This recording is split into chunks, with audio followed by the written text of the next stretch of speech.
Balexer subit sa plus grosse transformation depuis sa création il y a 48 ans. Après avoir effectué les travaux de rénovation de l'enveloppe externe du centre, on s'attaque à ce qu'il y a à l'intérieur, le sol, on change les faux plafonds et on change la verrière. C'est la partie qui fait le plus peur sur papier, puisque quand on veut changer un toit, on doit rester un moment sans toit. Et quand je dis qu'on reste un moment sans toit, il faut se protéger des intempéries, protéger surtout de la pluie durant les 7 mois de projet.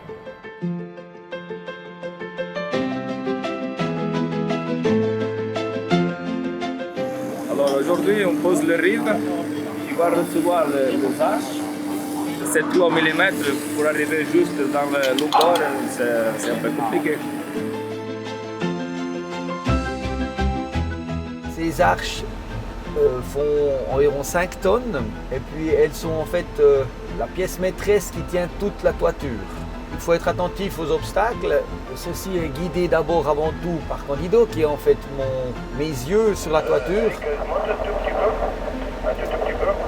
Aujourd'hui on a un petit peu une difficulté supplémentaire, c'est qu'on a un peu de bise. La bise à Genève, c'est quelque chose, hein.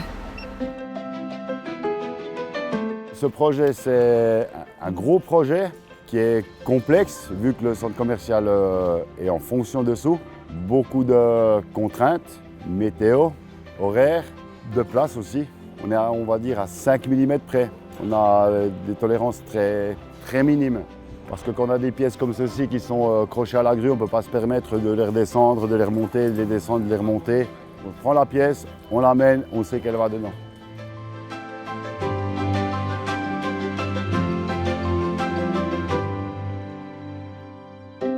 Je crois que le résultat est là.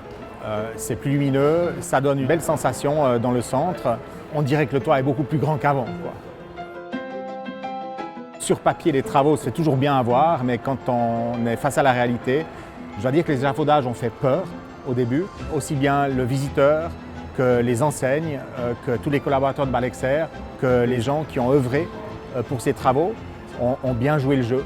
Et le fait de pouvoir doter ce cœur d'un nouveau toit lumineux, moderne, était très important pour nous.